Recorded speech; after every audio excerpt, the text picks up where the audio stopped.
안녕하세요.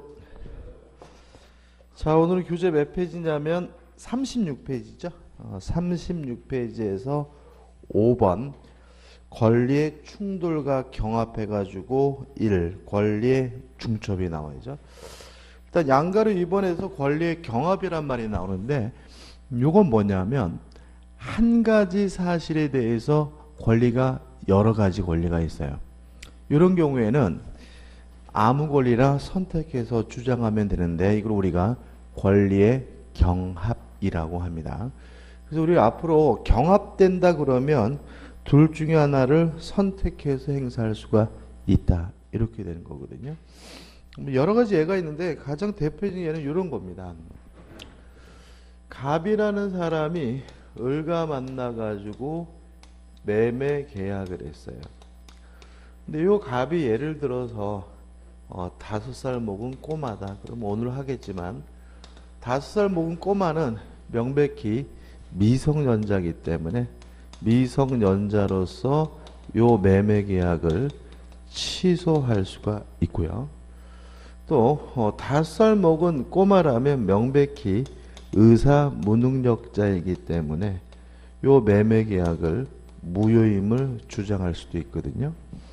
그러면 갑의 입장에서는 요 5살 꼬마가 매매 계약했다는 요 한 가지 행위에 대해서 갑에게는 취소할 수 있는 권리도 있고 무효임을 주장할 수 있는 권리도 있는데 요때는 둘 중에 아무거나 선택해서 행사하면 되는데 이걸 우리가 권리의 경합이라고 합니다. 그래서 우리 앞으로 경합된다 그러면 둘 중에 하나를 먼저 선택할 수가 있다. 이렇게 이해하시면 돼요. 개념만 잡으면 되는 부분이죠. 그 다음 우측에 보시면 3번 법규의 경합해가 나와 있는데 요거는 뭐만 기억하시면 되냐면 특별법 우선의 원칙이라는 것을 기억하시면 됩니다. 자, 이건 어떤 문제냐면 한 가지 사실에 대해서 적용해야 될 법이 여러 개예요. 그러면 어느 법을 적용하냐면 특별법을 적용한다. 다시 말하면 일반법에도 규정이 있고 특별법에도 규정이 있다면 무슨 법에 따라서요? 특별법에 따라서 효과를 결정하게 되고요. 교재에 나와 있는 내용은 이런 겁니다. 갑이 을에게 고의 또는 과실로 손해를 입혔어요.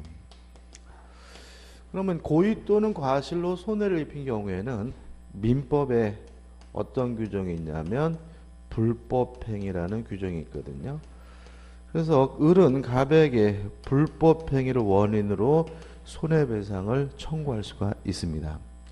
근데 만약에 갑이 신분이 공무원이라면 공무원이 국민에게 고의 또는 과실을 통해서 손해를 입혔다면 국가배상법을 근거로 해서 을은 갑에게 뭘 청구할 수 있냐면 손해배상을 청구할 수가 있거든요. 그러면 갑이 고의 또는 과실로 손해를 입혔다는 이 한 가지 행위에 대해서는 민법에도 규정이 있고 국가배상법에도 뭐가 있는 거죠? 규정이 있는 거죠. 이런 경우에는 뭐만 적용되냐면 국가배상법만 적용되고 뭐는 적용되지 않아요? 민법이 적용되지는 않습니다. 왜 그런 거죠? 특별법 우선의 원칙 때문에 그렇습니다. 다시 한번요. 공무원이 개인에게 손해를 입혔다. 이 한 가지 행위에 대해서 민법에도 규정이 있고 국가배상법에도 규정이 있다면 무엇만 적용됩니까? 국가배상법만 적용된다. 왜냐하면 특별법 우선의 원칙 때문에 그렇다. 이렇게 기억하면 되겠죠. 그 다음 우측 하단에 보시면 권리의 충돌이 나옵니다. 이건 뭐냐면 한 가지 사실에 대해서 권리가 여러 개예요. 근데 이 권리가 충돌하고 있다는 말은 모든 권리를 뭐 할 수 없냐면 만족시킬 수가 없다는 얘기고, 그러면 한 가지 권리를 선택하게 되는데 이때는 권리의 우열을 따져야 됩니다. 그래서 이 권리의 우열에 대해서는 교재가 좀 복잡하게 나와 있는데 이것도 간단하게 좀 정리하시면 돼요. 일단 원칙입니다. 원칙, 성립된 순서에 따른다. 따라서 먼저 성립한 권리가 우선하고요. 늦게 성립한 권리는 뭐죠? 열등합니다. 그 다음에 예외가 있겠죠. 예외라는 말은 무엇과 상관이 없냐면 성립 순서와 상관이 없다는 얘기인데 두 가지를 기억하시면 돼요. 첫째, 소유권과 제한 물권이 충돌하는 경우에는 제한 물권이 우선합니다. 무엇과 상관없이요? 성립 순서와 상관이 없이요. 그 다음에 두 번째, 물권과 채권과 물권이 충돌하는 경우에는 그때는 성립 순서와 상관없이 뭐가 우선하냐면 물권이 우선하게 됩니다. 다시 한번 말씀드리면 권리의 충돌이라는 말은 한 가지 사실에 대해서 여러 개의 권리가 있고 그 모든 권리를 만족시킬 수가 없을 때 이걸 우리가 권리의 충돌이라고 하고요.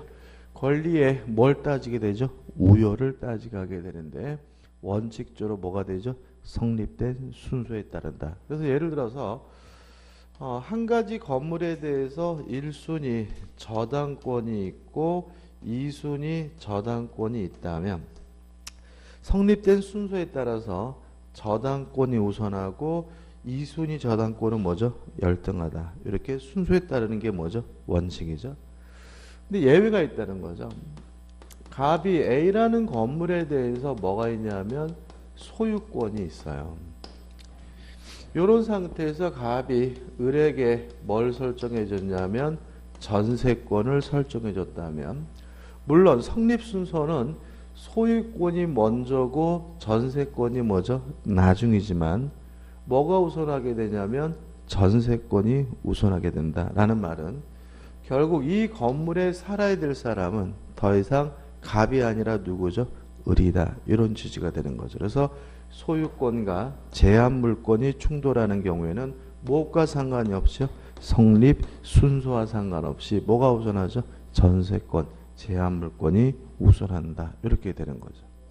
그 다음에 저번 주도 잠깐 말씀드렸는데 갑이 소유하고 있는 A 토지에 대해서 소유권을 가지고 있고요.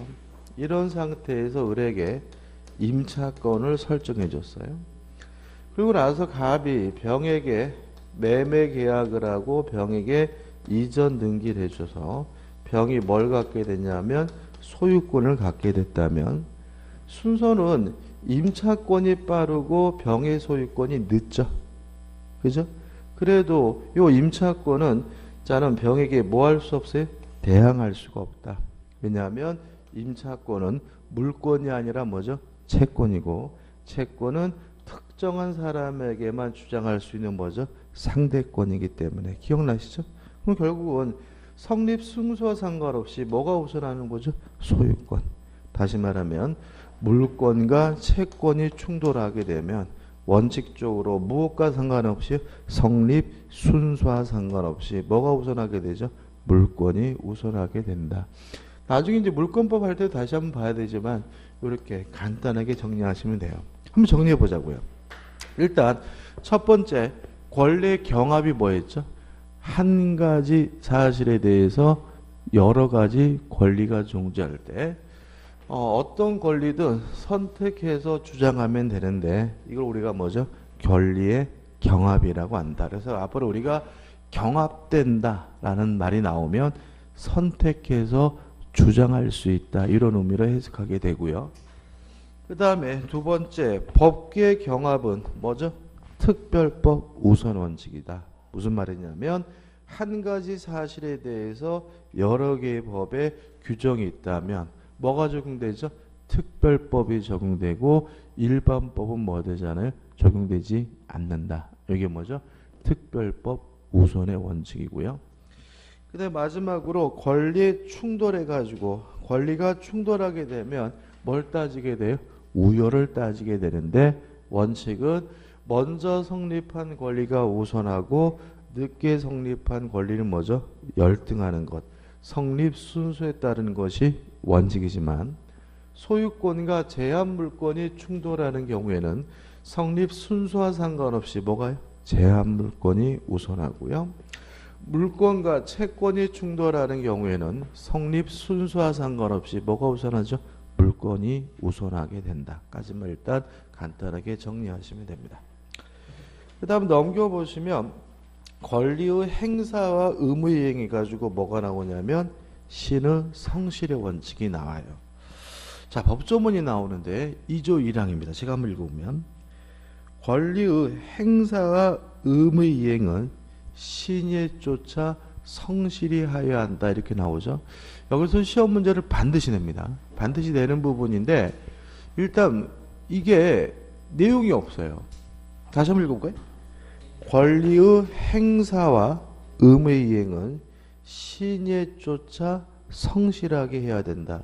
신에 쫓아 성실하게 한다는 말은 올바르게 해야 된다 이런 의미가 되겠죠. 그래서 권리를 행사할 때도 뭐죠? 올바르게 행사해야 되고 의무를 이행할 때도 뭐죠? 올바르게 이행해야 된다 이런 얘기거든요.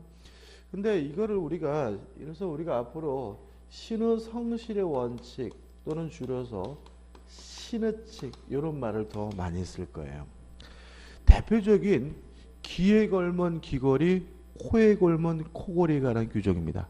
내용이 없어요. 그러니까 똑바로 해라, 올바로 해야 된다 이런 의미이기 때문에 이거를 신의칙을, 신의 성실 원칙을 제왕 규정 이런 말을 써요. 이게 무슨 말이냐면 민법 규정 중에서 왔다다, 최고다. 누구 입장에서요? 판사 입장에서. 그러니까 판사가 어떤 판결을 내리거나 판결문을 작성하려면 그 근거 법조문을 나열해야 되잖아요. 그죠? 근데 그런 근거 법조문을 나열하려면 찾아봐야 되겠죠. 근데 만약에 신의칙을 적용하면은 법조문을 찾아볼 필요가 없어요. 재판하는 거 가지고 좀 싸가지가 없어요. 그럼 어떻게 해요? 신의칙에 반하여 인정할 수가 없다 그러면 땡인 거죠. 그죠? 또 재판을 가지고 보니까 이뻐요. 말도 잘 주고 착해요. 그럼 어떻게 해요? 그냥 신의칙에 부합함으로 인정된다 그러면 뭐죠? 땡인 거예요. 그래서 이거를 귀에 걸면 귀걸이, 코에 걸면 코걸이. 그래서 모든 문제를 다 해결할 수 있는 왔다 규정이다. 그래서 이걸 우리가 뭐죠?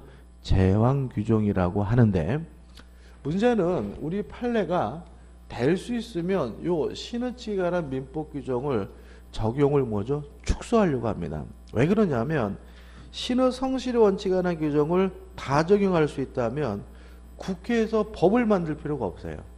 판사가 요 2조 1항만 가지고 모든 사건을 다 뭐 할 수 있어요? 판결할 수 있기 때문에 상권 분립주의도 반하고요.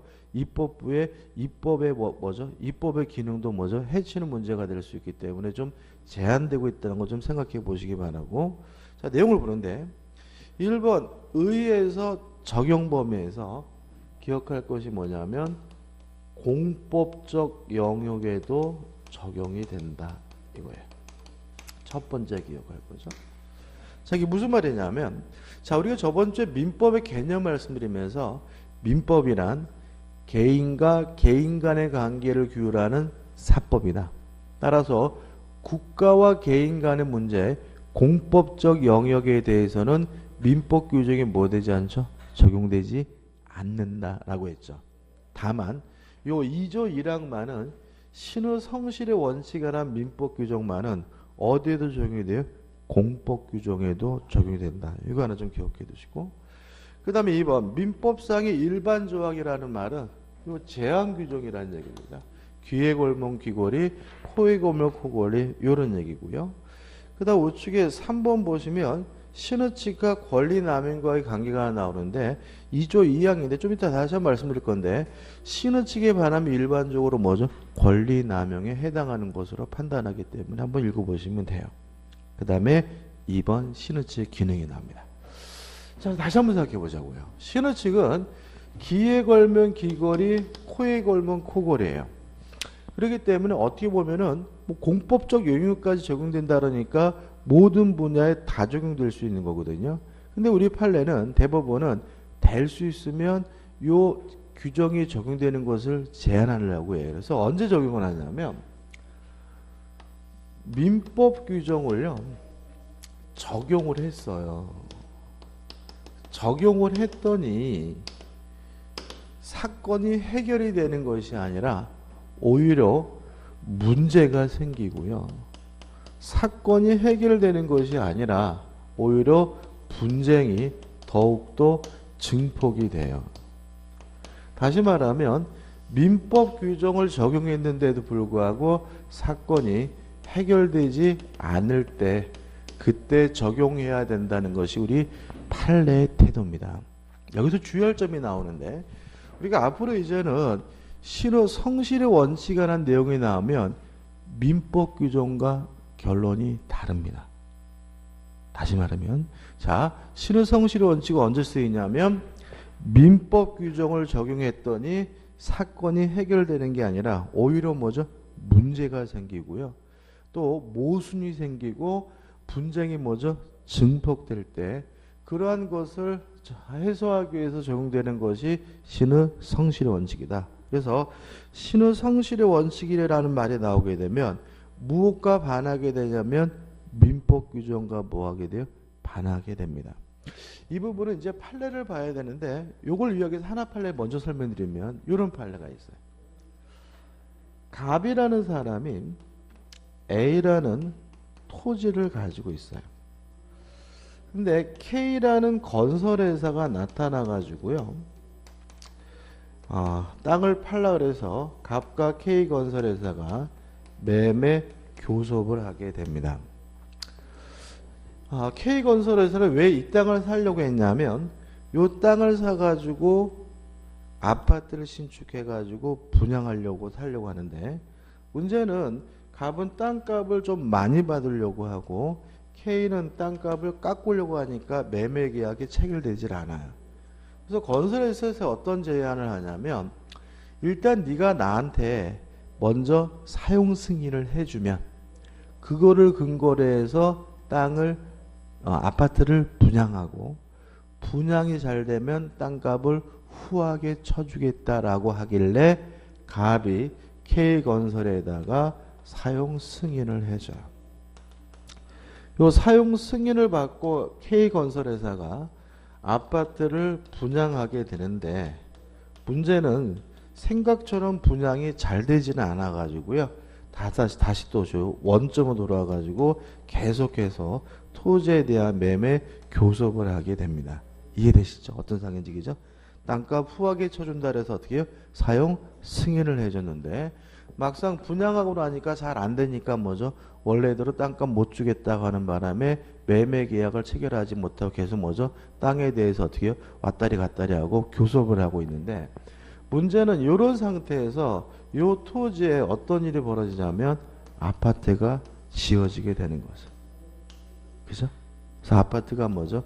지어지고 있는데 문제는 건설회사가 부도가 나가지고요. 없어져 버렸어요. 최근에는 또 어떤 게 있죠?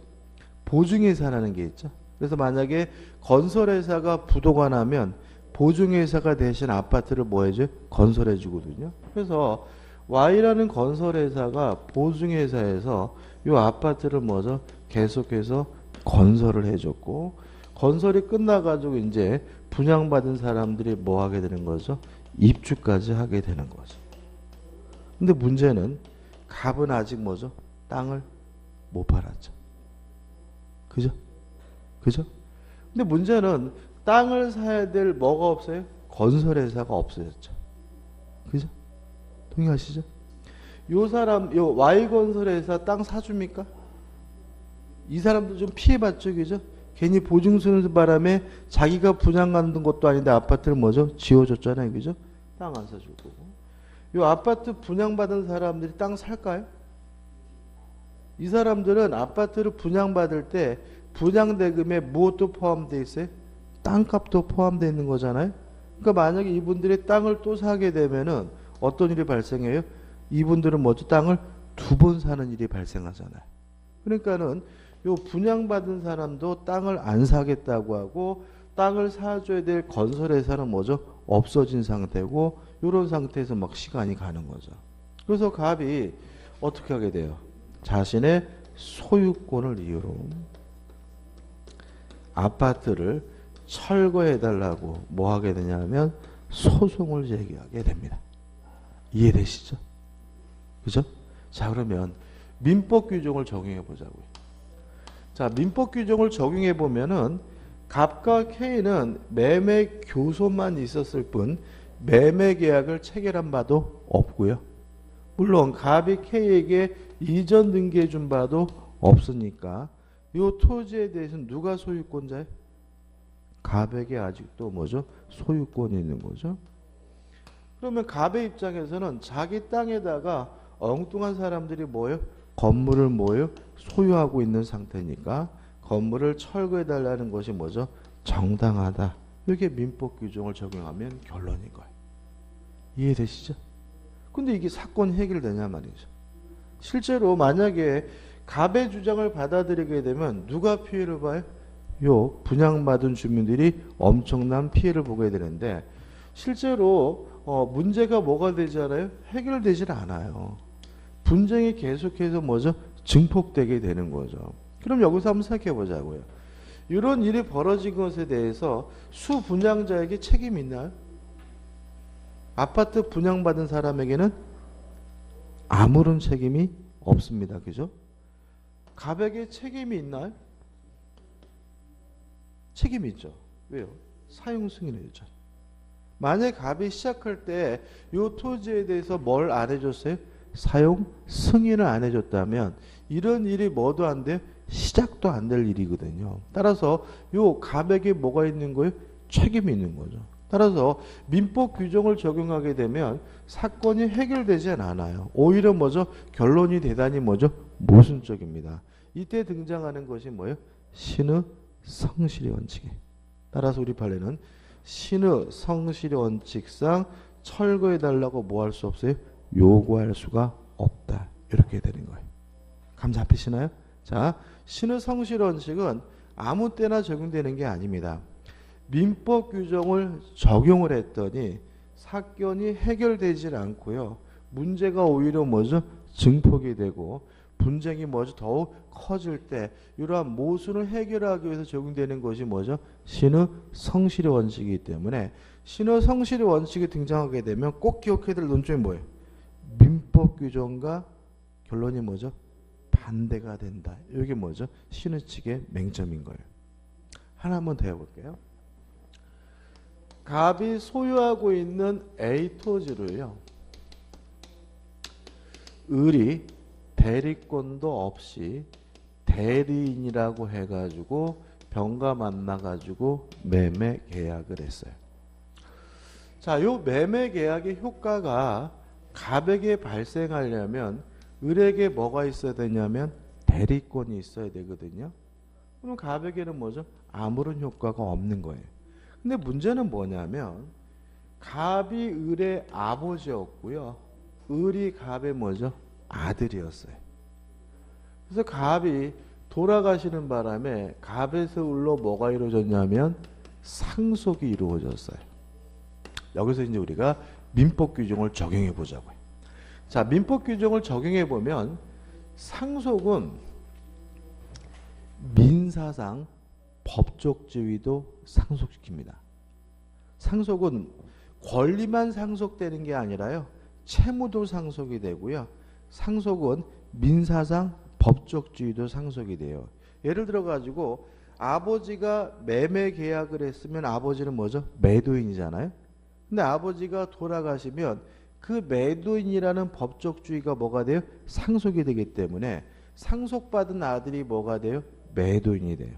다시 말하면 민법 규정에 따른다면 민사상 무엇도 상속이 됩니까? 법적 주의도 상속이 되는 거거든요. 그러면 적용해 보자고요. 상속이 이루어지게 되면 을은 무권 대리인일 뿐만 아니라 갑의 본인의 법적 주의도 상속을 받기 때문에 갑이 이제는 뭐가 돼요? 본인이기도 한 거거든요. 소유자이기도 한 거거든요. 이때 갑이 을이 나는 이제 본인이니까 못 팔겠다. 무효를 주장하는 것이 가능한가? 이 문제인 거죠. 자, 이것도 다시 한번 민법 규정을 적용하게 되면 민사상 법적 주의도 뭐가 돼요? 상속이 되니까 을은 이제 본인이고 본인의 법적 지위에서 무효를 주장하는 것이 뭐죠? 가능하다. 이런 논리가 생기거든요. 이건 말이 안 되는 거죠. 왜요? 을은 병에게 뭐죠? 실컷 뭐예요? 팔겠다고 하고 이자에서 무효라고 주장하는 것은 오히려 뭐죠? 문제인 거고요. 모순인 거고 그 사건을 뭐 하지 않아요? 해결하지를 않습니다. 이때 뭐가 등장하는 거죠? 신의 성실의 원칙. 그래서 신의 칙상, 신의 성실의 원칙상 무효임을 뭐 할 수 없어요? 주장할 수가 없다. 이렇게 결론이 나오게 되는 거죠. 정리해 볼게요. 자, 신의 칙이란 건 뭐냐 하면 그냥 권리를 행사할 때도 의무를 이행할 때도 신에 쫓아 성실하게 한다. 올바르게 해야 된다는 원칙이 뭐죠? 신의 성실의 원칙이고요. 귀에 걸면 귀걸이, 코에 걸면 코걸이 가장 대표적인 규정입니다. 그래서 우리 판례는 아무 때나 적용하는 것이 아니라 민법 규정이 적용이 됐을 때 오히려 문제를 해결하지 못하고 분쟁을 증복시키거나 이럴 때 그 모순을 해소하기 위해서 적용해야 된다는 것이 뭐죠? 신의 성실의 원칙이기 때문에 일반적으로 신의 성실의 원칙이란 말이 등장하게 되면 민법 규정과 결론이 뭐죠? 반대로 나게 된다는 거 머릿속에 꼭 가지고 가셔야 판례들을 뭐 할 수 있어요? 이해할 수가 있습니다. 그래서 교재 보시면 2번 신의 측에 기능해가지고 말이 굉장히 막 복잡하게 나와 있는데 한번 읽어보시기 바라고 양가를 1번에서 신의 측에 의한 계약에 해석해서 우리가 나중에 법률의 해석 공부하겠지만 신의 성실 원칙은 법률의 해석에도 뭐죠? 적용이 된다는 거 기억해 두시고 근데 양가로 2번 해가지고 뭐가 나오냐면 보호 의무가 나와요. 자, 보호 의무는 어떤 문제냐면 이것도 비슷한 거예요. 자, 임대차 계약을 했을 때 임대인은 원칙적으로 사용하고 수익하게 해줄 의무만을 부담합니다. 다시 말하면 임차인의 생명이나 재산, 신체에 관한 보호 의무는 없습니다. 이게 뭐죠? 원칙입니다. 동의하시나요? 자, 우리가 임대차 하면은 이런 의미인 거잖아요. 예를 들어 제가 아파트를 세를 줬어요. 세를 주면 저는 임차인이 그 아파트를 사용하고 수익할 수 있게 해주면 그만인 것이지 임차인의 생명, 신체, 재산에 대한 뭐는 없는 거죠? 보험은 없는 거죠. 세입자한테 전화 왔어요. 집이 불났대요. 그래서 그 집 사람이 돌아가셨대요. 임대인이 뭐 할 일은 아니에요? 책임질 일은 아닌 거죠. 그죠? 장례식장 가가지고 2번만 절하고 5만 원 부조하면 그만인 거죠. 동의하시나요? 그죠? 아니면 또 세입자한테 전화 왔어요. 도둑이 들었대요. 다 털렸대요. 임대인이 기본적으로 뭐 할 일은 아니에요? 책임질 일은 아닌 거죠. 왜냐하면 그냥 우리는 뭐 그것에 대해서 그냥 맞장구 치주면 그만인 거잖아요. 근데 항상 그러느냐 문제인 거죠. 자, 이게 왜 문제가 되냐면 예외가 나와요. 자, 왜 그러냐면 자, 우리 기초학에 들으신 분 기억나시겠지만 임대차라는 건 뭐냐면 물건을 사용하고 빌린 물건을 사용하고 그 물건 그대로 돌려줄 때 유상이면 임대차, 무상이면 뭐죠? 사용대차. 다시 말하면 임대차의 객체는 뭐죠? 물건입니다. 동산일 수도 있고 부동산일 수도 있는 거죠. 예를 들어서 제가 자동차를 친구한테 빌려 쓰고 돌려주면서 대가를 지불했다면 그건 뭐예요? 임대차. 아니면 꽁꼬로 빌렸다면 뭐죠? 사용대차. 이렇게 되는 거거든요.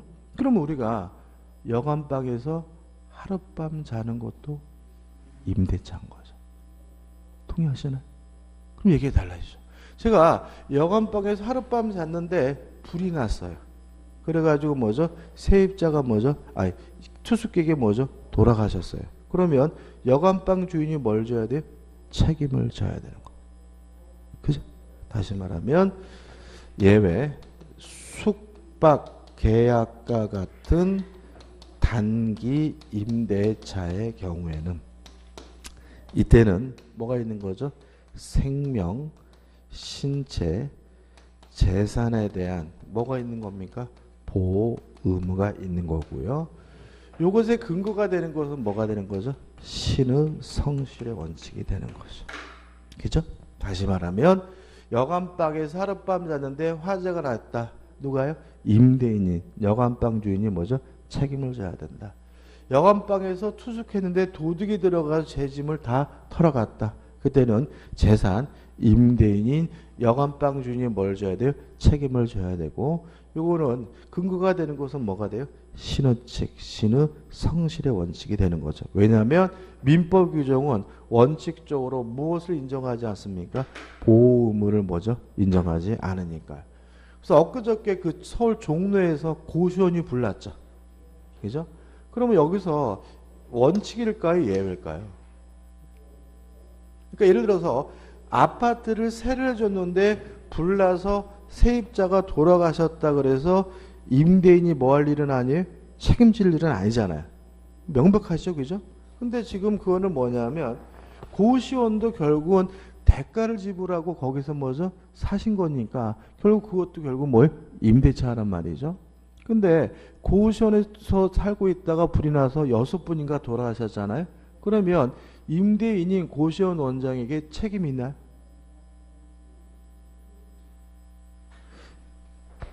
원칙으로 봐야 될까요? 요구로 봐야 될까요? 예외로 봅니다. 그죠? 그러니까 이게 좀 애매하긴 해요. 거기서 이제 몇 년 사신 분도 있긴 하지만 일반적으로 고시원 같은 경우는 뭐죠? 숙박계약과 같은 뭐로 봐요? 단기 임대차로 봐요. 그래서 결국은 돌아가신 분들은 임대인인 고시원 원장에게 생명, 신체에 대한 침해를 원인으로 뭘 청구할 수 있어요? 손해배상을 청구할 수 있다. 왜냐하면 임대인인 고시원 원장에게 뭐가 있다는 거예요? 신의칙상 보호 의무가 있기 때문에 그렇다. 이게 결론인 거죠. 이해되시죠? 그죠? 그래서 아마 제가 봤을 때는 불렌데람, 그 전열기구를 킨 사람 있잖아요. 그죠? 그 사람은 그 고시원 원장에게 책임 물을 수는 없고요. 그죠? 그 사람이 잘못하는 바람에 다른 투숙객들이 다쳤잖아요. 돌아왔잖아요. 그분들은 뭐죠? 고시원 원장에게 뭘 물을 수 있어요? 책임을 물을 수가 있고요. 근데 형사적인 문제로 가게 되면 조금 처벌하기는 좀 어렵지 않을까 하기도 하긴 한데 아무튼 뭐 이 정도는 꼭 기억해 두시 바라고 근거가 되는 것은 뭐죠? 신의 성실의 원칙입니다. 그 다음 넘겨보시면 관련 판례가 같은 내용이니까 한번 읽어보시기 바라고 그 다음에 3번 신의칙 행사 요건과 위반 시의 직권 판단입니다. 자 1번 뭐가 나오냐면 행사 요건이 나오는데 1, 2 해가지고 나눠놨지만 중요한 건 아니에요. 그냥 이거는 이런 것들은 추상적인 내용이기 때문에 시험 문제 내릴 수가 없으니까 한번 쭉 읽어보시면 될 것 같고 2번 신의칙 위반의 직권 판단해가지고 신의칙에 반하는지 안 하는지는 법원이 직권으로 판단합니다. 뭐가 없더라도 당사자의 주장이 없더라도 이건 지문으로 잘 나옵니다. 그 다음에 4번 신의칙에 관한 판례들이 나오죠. 한번 보시면 이제부터 이제 뭐가 나오냐면 판례가 나오는데 오른쪽 보시고 넘겨보시면 한 장을 넘겨볼게요. 또 뭐가 나와요? 판례들이 빠바박 나와요. 43페이지 나오고 그 다음에 44, 45, 46, 47페 해가지고 계속해서 뭐가 나오고 있냐면 판례가 나오고 있는데 결국 뭘 말하냐면 신의성실 원칙은 뭘 공부해야 되는 거예요? 판례를 공부해야 되는 부분입니다. 오늘 처음 들으면 뭔 소린가 싶고 어려울 수 있지만 이것도 계속해서 우리가 뭐죠? 반복할 내용이니까요. 걱정하지 않으시고 일단 무슨 내용인지 감 잡고 그 내용을 뭐죠? 내 것으로 만들기만 하면 그만인 거예요. 자, 교재 하나씩 볼게요. 자, 판례 가지고 나와 있는데 1번 판례가 신의칙에 반한다고 한 경우에서 1번 무권대리 경우가 나오죠. 뭐가 나옵니까? 무권대리. 요거죠. 무권대리인이 본인의 부동산을 판 후에 본인이 사망을 해서 상속을 한 후에 무효임을 주장하는 것은 신의 성실의 원칙이 뭐예요?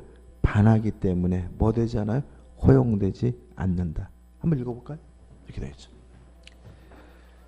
본인의 지위를 상속한 무권 내리니 본인의 지위에서 추인 거절권을 행사하는 것은 신의 칙상 뭐 되지 않습니까? 허용하지 않는다. 이런 얘기죠. 꼭 기억해 두셔야 되고요. 나중에 또 우리가 또 한번 볼 거예요.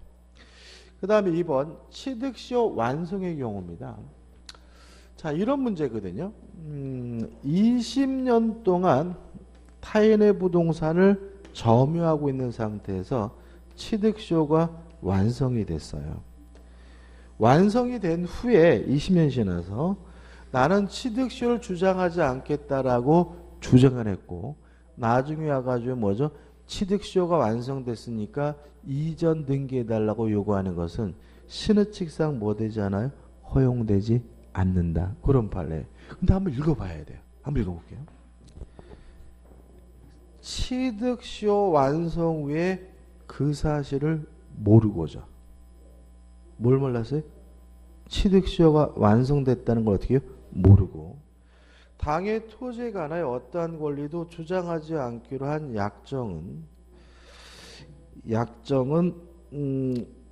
약정에 위반하여 취득시효를 주장하는 것은 신의 칙상 뭐 되지 않습니까?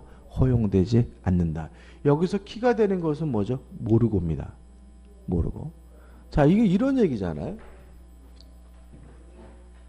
모르고가 키가 되는 이유는 이거예요. 등기는 갑 앞으로 되어 있고요.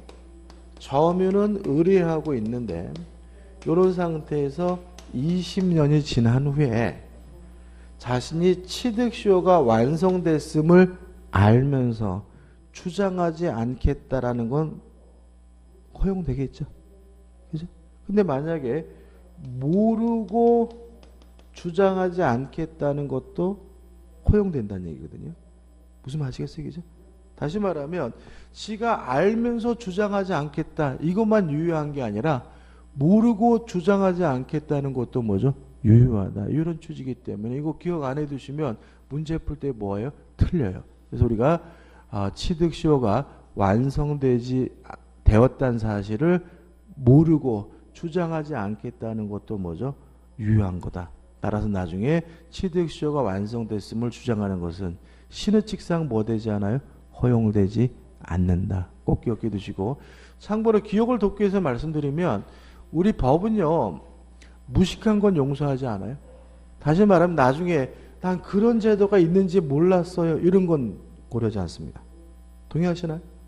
예를 들어 가지고 일방통행로를 거꾸로 들어갔어요. 거꾸로 들어갔는데 일방통행로인지 몰랐어요. 모르고 들어갔다가 단속 걸려가지고 제가 일방통행인지 몰랐습니다. 그러면 용서하나요? 아니잖아요. 그죠? 다시 말하면 법은 모르는 건 용서하지 않아요. 그 사람이 모른다는 것은 무식한 건 법에서는 뭐가 아니에요? 자랑이 아닌 거예요. 그래서 자신이 나는 취득시효가 완성되지 몰랐습니다. 이런 건 뭐 하지 않습니까? 고려하지 않습니다. 알았든 몰랐든 주장하지 않겠다고 했으면 뭐예요? 주장하지 않아야 되는 것이고 나중에 취득시효가 완성됐음을 또다시 주장하는 것은 뭐예요? 신의 칙상 반하에 뭐 되잖아요? 허용되지 않습니다. 그 다음에 우측에 3번 주의 토지 통행권의 경우가 나오는데 이것도 나중에 개념을 좀 공부해야 되게 중요한 건데 이런 겁니다. 쉽게 말씀드리면 도로가 있고요. 갑의 땅이 있고 을의 땅이 있어요. 근데 을의 땅이 맹지예요. 맹지를 뭐라 그러냐면 갇힌 땅. 그죠? 길이 없는 땅 우리가 뭐죠? 맹지라고 해요. 그러면 이 사람은 어떻게 하느냐? 어쩔 수 없이 길이 없으니까 갑의 땅을 다니게 되는데 이러한 권리를 뭐라 그러냐면 주의 토지 통행권이라고 해요. 이거 중요한 권리고 나중에 우리가 뭐죠? 자세히 할 거예요. 근데 문제는 요 주의 토지 통행권이 흔할까요? 흔하지 않을까요?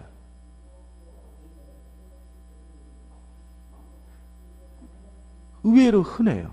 예를 들어 가지고 지적도를 교외 지역, 그러니까 도심지가 아니라 뭐죠?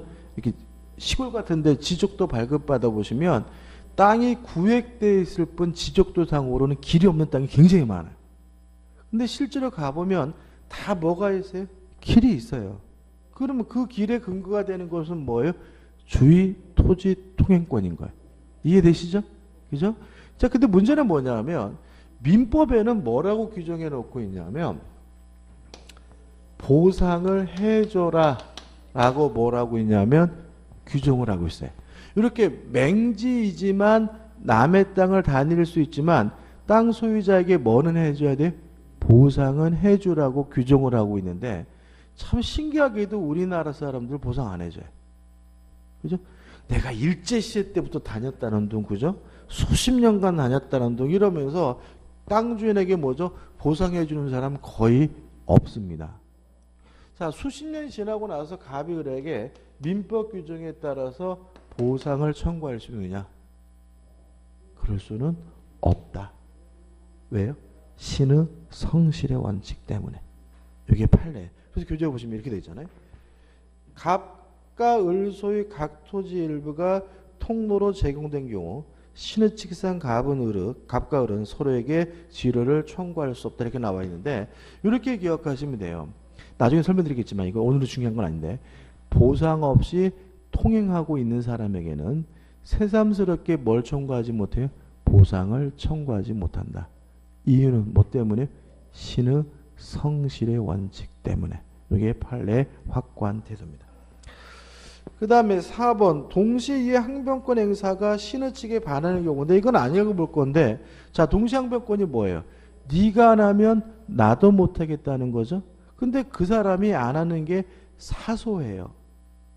예를 들어 가지고 3억짜리 매매 계약을 했는데 부담하기로 한 전기세 30만 원을 안 주고 있어요. 이렇게 사소한 것을 이행하지 않는다는 이유로 뭘 행사할 수 없냐면 동시항변권 행사할 수가 없다 이런 얘기예요. 다시 말하면 네가 안 하면 나도 못하겠다라고 뭐 할 수 있어요? 거부할 수 있는 것이 뭐예요? 동시이행항변권인데 그 사람이 이행하지 않고 있는 것이 뭐라면요?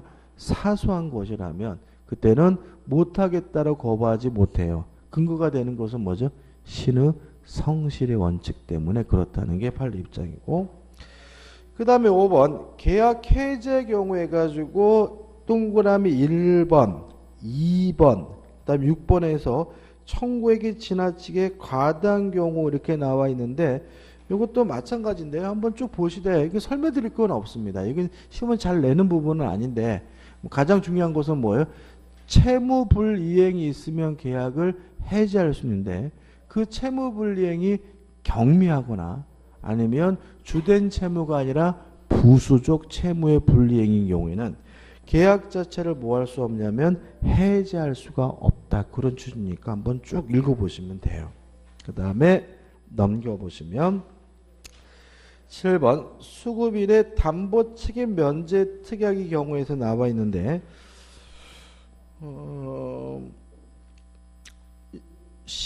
담보 책임에 관한 민법 규정은 임의 규정입니다. 저번 주 우리가 임의 규정은 위반해도 상관이 없다고 배웠잖아요. 따라서 담보 책임에 관한 민법 규정은 임의 규정이기 때문에 특약으로 뭐 할 수 있냐면 배제할 수 있는데 이 배제하는 것이 신의 측에 반하게 되면 허용되지 않을 수도 있다는 내용인데 이것도 일반론적인 거기 때문에 시험에 나올 건 아니야. 한번 쭉 읽어보시면 될 것 같고 그 다음에 8번 기타 판례에서 동그라미 1번 판례는 요겁니다. 요거. 사용 승인을 얻어서 아파트를 분양 이루어졌고 수분양자에게 소유권을 이유로 건물을 철거해 달라고 청구하는 것은 뭐 되잖아요? 허용되지 않는다. 뭐 때문에? 신의 성실의 원칙 때문에. 설명드렸으니까 한번 읽어보시면 될 것 같고 그 다음에 2번 판례입니다.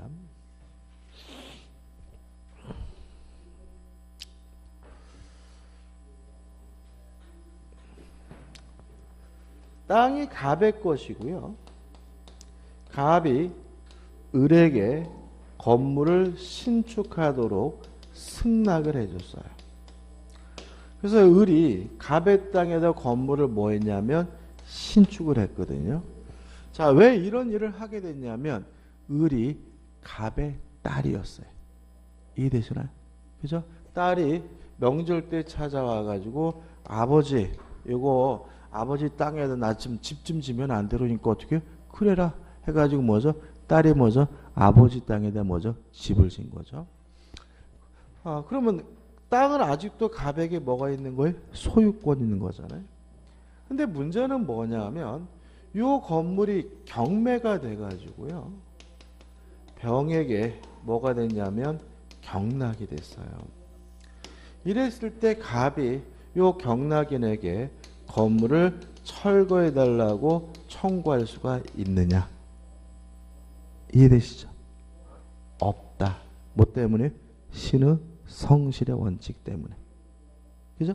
다시 말씀드리면 갑에게 뭐가 있어요? 소유권이 변함없이 있는 건 마찬가지지만 딸에게는 뭐죠? 건물을 지으라고 뭐죠? 승낙해 줬고 이제 와가지고 경락인에게 그 건물을 철거해 달라고 요구하는 것은 말 그대로 뭐죠? 앞뒤 다른 얘기잖아요. 싸가지 없는 거잖아요.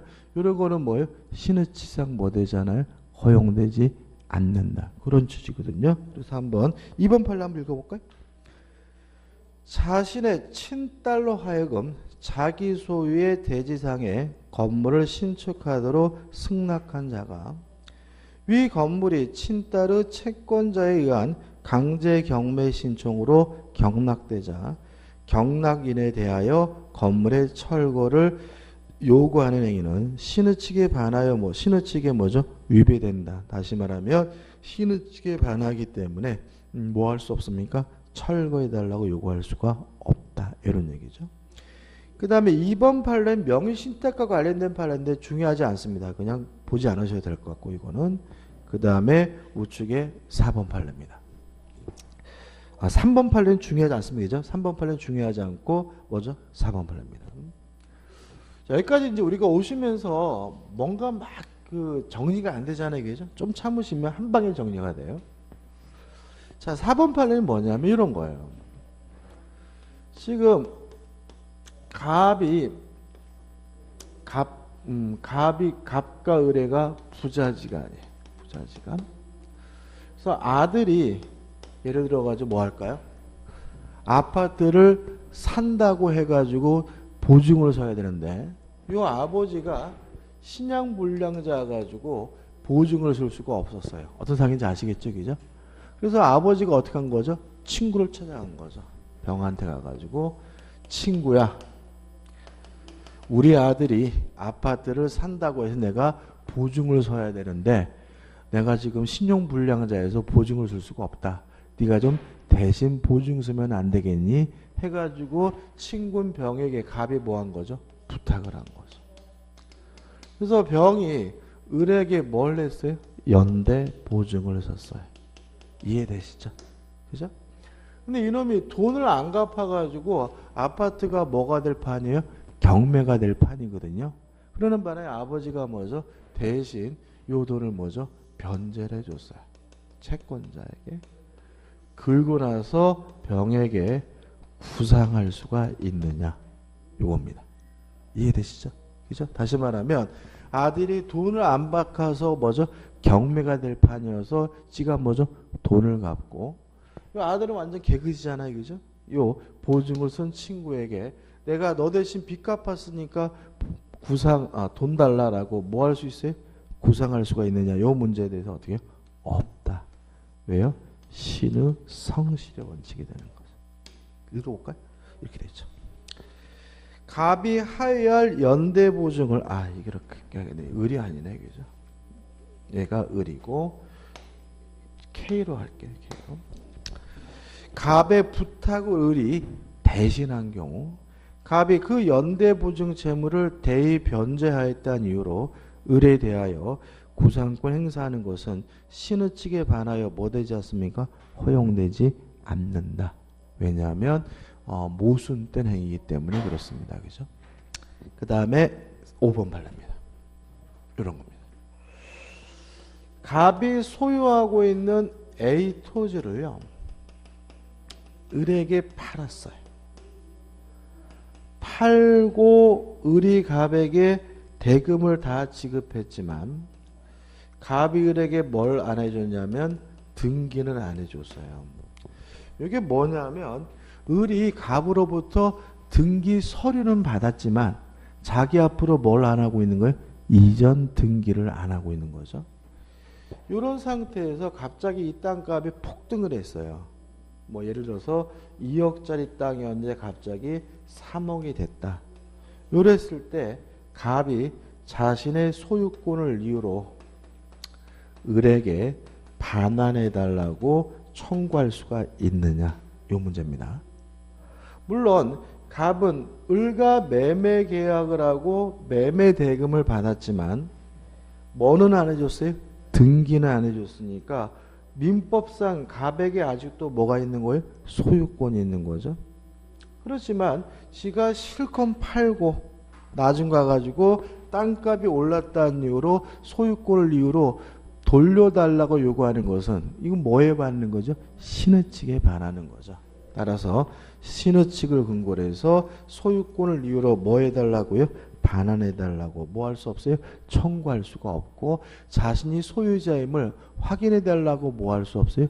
청구할 수가 없다는 게 우리 판례 입장입니다. 까지 왔죠, 그죠? 그 다음에 2번 신의 측 적용의 한계 가지고 두 가지입니다. 일단 한 가지만 기억하시는데 강행법규 위반의 경우에는 적용되지 않습니다. 신의 성실의 원칙이 언제나 적용되지 않습니까? 강행법규 위반의 경우에는 뭐 되지 않아요? 적용되지 않습니다. 그래서 관련 판례 가지고 1번 나와 있는 1번은 나중에 설명드릴 거예요. 2번 판례를 보자고요. 2번 판례. 신의 측이 좀 솔직히 좀 정리가 좀 잘 안 됩니다. 이게 난잡해지는데. K라는 증권회사가 있었어요. 증권회사가 있는데 증권업법에는 어떤 규정이 있냐면 확정 수익률을 보장해 주는 것을 금지하고 있습니다. 자, 이게 무슨 말이냐면 주식 투자라는 것은 이득을 볼 수도 있고 뭘 볼 수도 있어요? 손해를 볼 수 있고 불확실한 거기 때문에 증권회사는 고객들에게 뭐를 보장해 주면 안 돼요? 확정 수익률을 보장해 주면 안 돼요. 우리 펀드에 가입해 오시면 기본 확정 수익률을 5%를 보장해 줍니다. 이런 건 안 된다는 거예요. 법에서 뭐 하고 있어요? 금지하고 있는 거죠. 근데 문제는 이 증권회사가 어떤 짓을 했냐면 증권업법에서 이렇게 금지하고 있는데도 불구하고 고객들을 유치하는 과정에서 확정 수익률을 보장해 주겠다고 약속을 해요. 예를 들어 가지고 뭐 5%는 무조건 보장해 줍니다 라고 약속을 하면서 고객을 유치한 거죠. 최근에도 주식 많이 떨어졌죠, 그죠? 그래서 이 주식이 그러니까 잘 돼가지고 5%를 수익률이 넘으면 상관이 없는데 안 돼가지고 뭐죠? 5%는커녕 완전히 뭐가 돼요? 깡통 계좌가 된 거죠. 깡통 계좌가 되니까 고객들이 K에게 뭘 주장하냐면 니들이 5%를 보장해 주기로 했으니까 원금뿐만 아니라 5%까지 돈을 붙여서 어떻게 해요? 달라고 요구했더니 증권회사가 뭐라 그러냐면 모르셨어요. 증권법에서 하지 말라고 금지하고 있기 때문에 우리가 보장해 주려고 해도 보장해 줄 수가 없습니다. 라고 증권회사가 고객들에게 무효임을 주장했다. 이런 얘기입니다. 이해되시나요?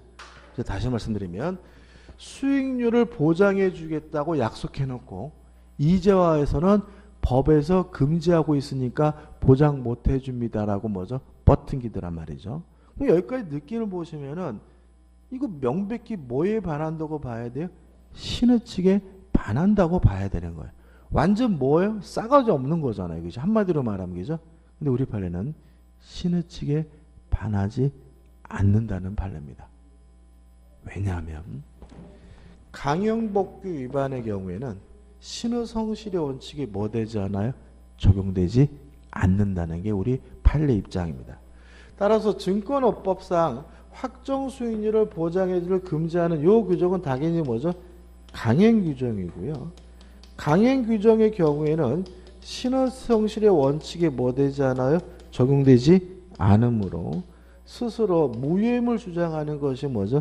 가능하다는 것이 우리 판례 입장입니다.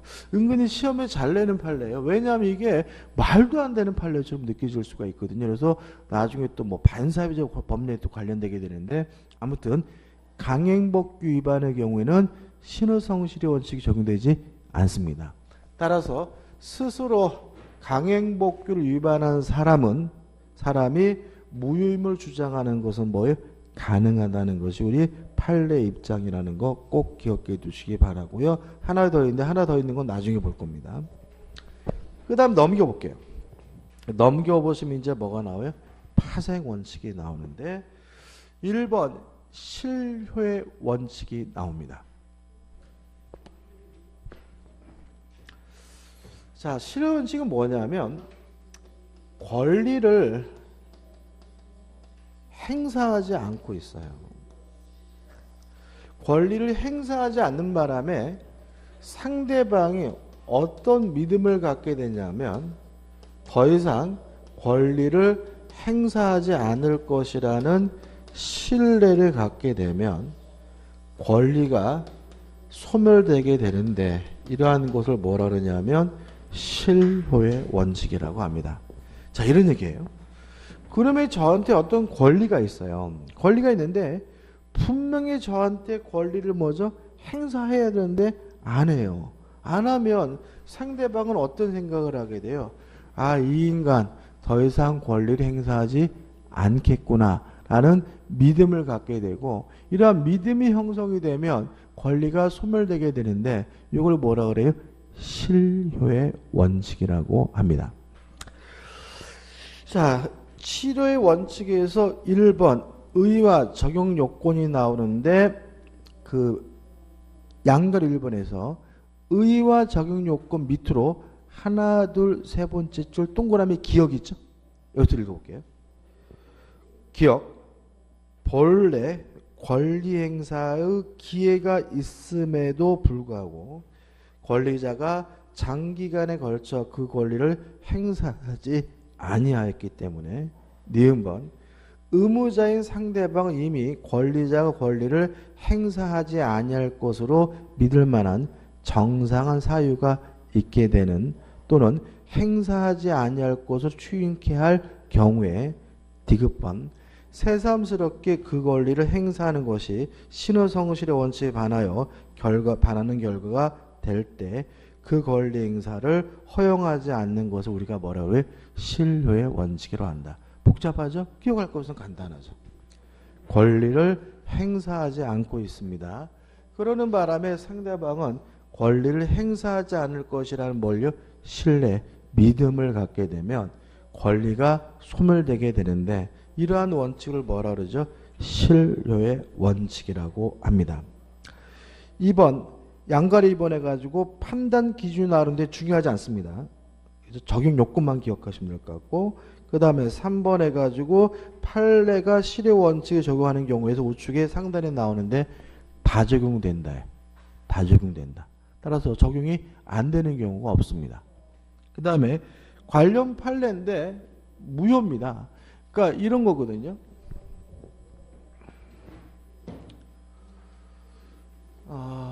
해고를 당했습니다. 해고가 무효예요. 해고가 무효면 무효임을 뭘 해야 돼요? 주장을 해야 되거든요.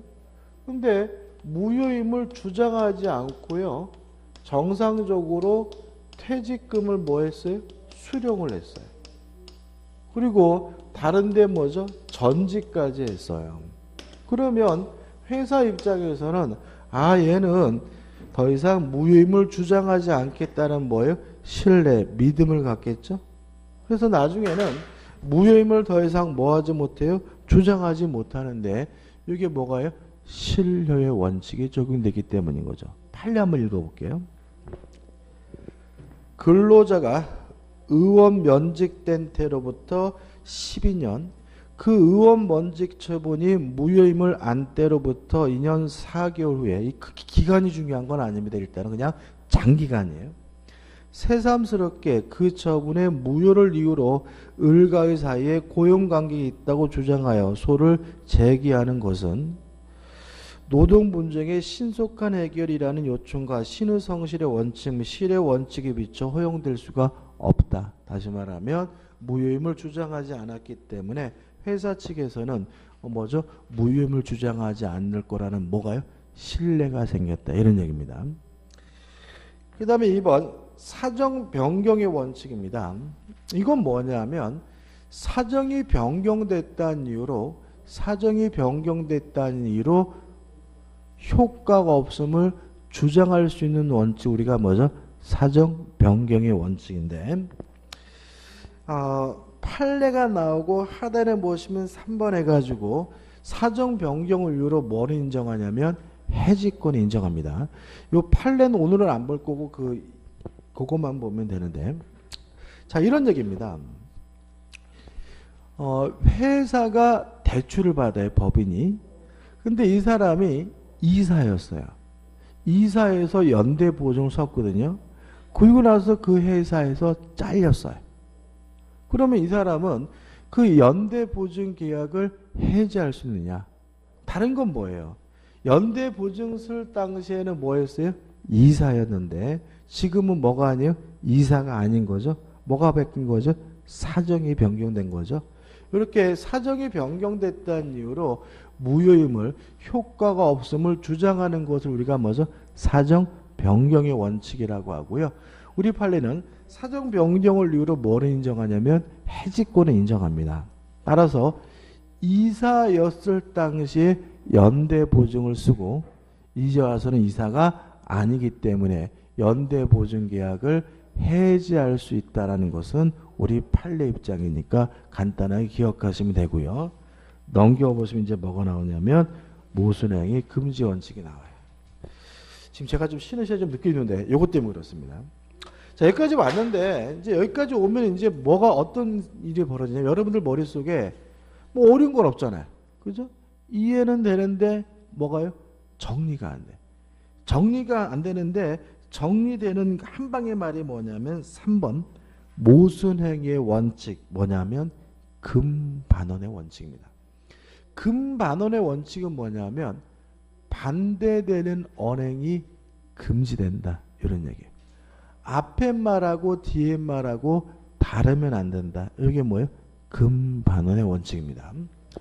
저희 대학 다닐 때 우리 법대생끼리는 이걸 뭐라 그러냐면 화장실 원칙이라고 했어요. 무슨 말이냐면 화장실 들어갈 때하고 나올 때하고 말이 다르면 안 되는데 이게 뭐죠? 금반원의 원칙이에요. 또 실제로 모든 판례는 다 뭐로 해결할 수 있냐면 금반원의 원칙으로 해결할 수가 있습니다. 한번 생각해 볼게요. 자, 아까 우리가 요 건설의 사기죠? 그죠? 매매 교섭을 하고 사용 승인을 하고 나중에 소유권을 이유로 철거해달라 요구할 수 있느냐? 없다. 왜냐하면 지가 요 토지에 대해서 사용 승인해놓고 이제 와서 철거 주장하는 것은 뭐인 거죠? 반대되는 언행인 거죠. 앞뒤가 뭐죠? 모순되어 있는 거죠. 따라서 철거해달라고 뭐 할 수 없어요? 요구할 수가 없다. 이런 얘기. 이것도 마찬가지예요. 아버지가 생존해 계실 때는 팔겠다고 해놓고 아버지가 돌아가시고 나서 무효임을 주장하는 것은 뭐 되잖아요? 허용되지 않는다. 왜요? 앞뒤 말이 다르죠? 아버지가 생존해 계실 때는 뭐죠? 팔겠다고 한 놈이 이제 와서 뭐임을요? 무효임을 주장하는 것은 뭐예요? 반대되는 언행이기 때문에 뭐 되잖아요? 허용되지 않습니다. 그럼 여기서 이제 우리가 뭘 할 수 있냐면 결국 신의 성실의 원칙이라는 것은 앞과 뒤의 말이 다르면 안 된다는 거예요. 다른 것도 마찬가지. 이것도 이거는 뭐 별개 문제죠. 그죠? 따로 기억해야 될 거고. 또 뭐가 있나요? 이거죠. 지가 실권 부탁해서 뭘 썼어요? 보증 쓴 사람에게 이자 와가지고 뭐죠? 구상권 행사하는 것은 반대되는 언행이니까 뭐 되지 않아요? 허용되지 않는다. 이렇게 이해하면 되는 거죠. 이것도 마찬가지죠. 지가 팔고 인도해주고 나중에 땅값이 올랐다는 이유로 소유권을 이유로 반환 청구하는 것은 뭐 되잖아요? 허용되지 않는다. 왜요? 지가 실권 팔아놓고 이제 와서 소유권을 주장하는 것은 반대되는 언행이니까 뭐 되지 않아요? 허용되지 않는다. 이해되시나요? 그죠? 이것도 마찬가지죠. 해고도 해고가 무효인데도 퇴직금을 별말 없이 수정하고 나든데 뭐죠? 전직해놓고 이제 와서 무효임을 주장하는 것은 반대되는 언행이니까 뭐 되지 않아요? 허용되지 않는다. 이렇게 되는 거죠. 그럼 결국 우리가 신호성실의 원칙이라는 것은 결국은 한 가지 말로 정리가 됩니다. 금반원의 원칙인 거예요. 앞에 말하고 뒤에 말하고 뭐죠? 다르면 안 된다. 모순된 행위를 어떻게 할 수가 없다는 얘기고, 그럼 우리가 마지막으로 강행복규 위반의 경우에는 신호성실의 원칙이 적용되지 않는다는 말은 결국 뭐예요? 모순된 행위를 할 수가 있다는 얘기인 거죠. 자, 이거잖아요. 증권회사는 확정 수익률을 보장해 주겠다고 약속해 놓고 이제 와서 무효임을 주장하는 것은 뭐죠? 명백히 뭐죠? 모순된 행위입니다. 근데 이것이 뭐죠? 가능해요. 왜요? 강행 규정을 위반한 경우에는 뭐가 적용되지 않기 때문에 신의 성실의 원칙이 적용되지 않기 때문에. 감 잡히시나요? 자, 그럼 정리해 볼게요. 다시 한번요. 자, 신의 성실의 원칙이라는 것은 권리를 행사할 때도 의무를 이행할 때도 신에 쫓아 뭘 해야 돼요? 성실하게 해야 된다는 원칙인데 실제로는 결국 뭘 말하는 거죠? 모순행위가 금지된다. 앞에 말하고 뒤에 말하고 뭐죠? 다르면 안 된다. 뭐로 이해되는 거죠? 금반원의 원칙을 이해되는 거죠. 그래서 오늘 앞으로 신의성실의 원칙이 나오면 앞에 말과 뒤에 말이 뭐죠? 모순되는 경우에 허용되지 않는 거다라고 정리하시면 되고요. 그 다음에 강행복규 위반의 경우에는 신의성실의 원칙이 적용되지 않는다는 말은 뭘 할 수 있다고요? 모순된 행위를 뭐죠? 할 수가 있다는 의미가 된다는 거 생각해 보시면 판례를 우리가 뭐죠? 다 정리할 수가 있습니다. 여기까지고요. 좀 쉬었다가 다시 모순행위 금지 원칙부터 다시 볼게요. 그죠? 좀 더 판례를 또 더 봐야 됩니다.